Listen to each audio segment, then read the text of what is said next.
nossa aulinha de história. Iremos abordar o conteúdo, os primeiros povos nômades do Brasil. Os primeiros povos de que se tem notícia no Brasil, eles viviam num território cuja fauna e flora era totalmente diferente das dos dias atuais. Por quê? Porque o clima era bastante seco e frio. A vegetação era predominantemente de campos, cerrado e caatinga. E habitavam nessa época os animais de grande porte. Inclusive o nosso livro coloca o tatu gigante e faz uma comparação dele. Ele diz que o tatu gigante naquela época era do tamanho de um carro pequeno, né? Outra comparação é da preguiça. Ele coloca a preguiça, o animal, do tamanho de um elefante, faz essa comparação para a gente melhor entender.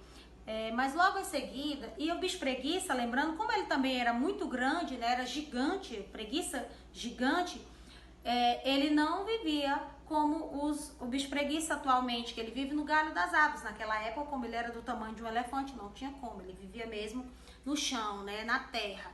E logo depois, houve um período de grande estiagem, uma seca muito grande. Como houve essa seca, esses animais tiveram muita dificuldade para se adaptar a este clima desta forma. E dessa forma eles foram entrando em extinção. Esses animais foram entrando em extinção. Os povos nômades, eles eram pessoas que eles não tinham uma residência fixa. Eles não tinham uma casa própria, como nós hoje temos a nossa, por exemplo. A gente sai, viaja, volta, mas voltamos para nossa casa. Eles não. Eles eram nômades. Nômades significa dizer que eles não tinham uma moradia fixa, né? Eles moravam temporariamente em cavernas ou construíam tendas feitas de madeira, mas coberta com a pele de animais. Muito interessante, né? Como eles habitavam essas cavernas, eles desenvolveram uma técnica, né? Uma arte muito bela, né? Hoje que é muito apreciada por nós, que foi a arte chamada de pinturas rupestres. Foi a primeira forma de comunicação dos povos nômades. Eles não tinham a fala desenvolvida como nós hoje temos, como nós hoje utilizamos a fala para nos comunicarmos. Eles naquela época não, eles não falavam, né? Então eles desenvolveram no próprio ambiente que eles moravam, no caso nas cavernas, começaram a fazer, né? Começaram a se comunicar. Mas como? Por meio do desenho e da pintura. E isso recebeu o nome de pinturas rupestres. Então, gente, a forma como os povos nômades se comunicavam, eles desenvolveram essa arte muito bela aqui, que recebeu o nome de pinturas rupestres. Eles não tinham a fala, o diálogo, como hoje nós temos. Hoje nós utilizamos da fala, do diálogo, para nos comunicarmos. Eles não. Eles se comunicavam dessa forma, por meio de desenhos e pinturas nas paredes e nos tetos das cavernas. Como que eles realizavam esses desenhos?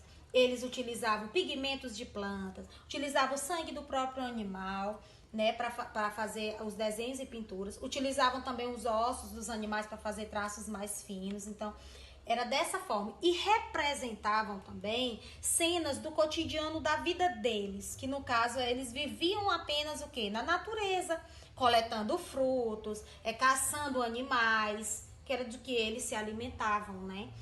Eles utilizavam dessa forma. Então, muito interessante as pinturas rupestres desenvolvidas, né, pelos povos nômades, povos que não tinham uma residência fixa.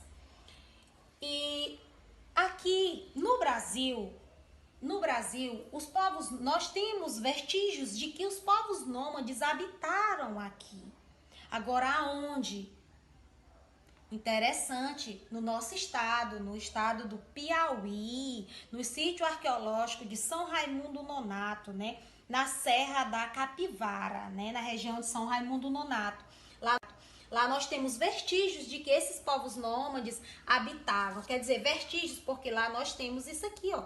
Nas paredes e nos tetos de cavernas, que eram as moradias desses próprios povos nômades. Certo, gente?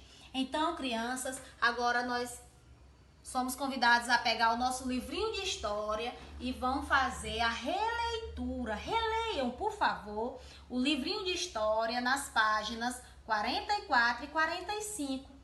Logo em seguida, você vai fazer, né, a atividadezinha nas páginas 46 a 48.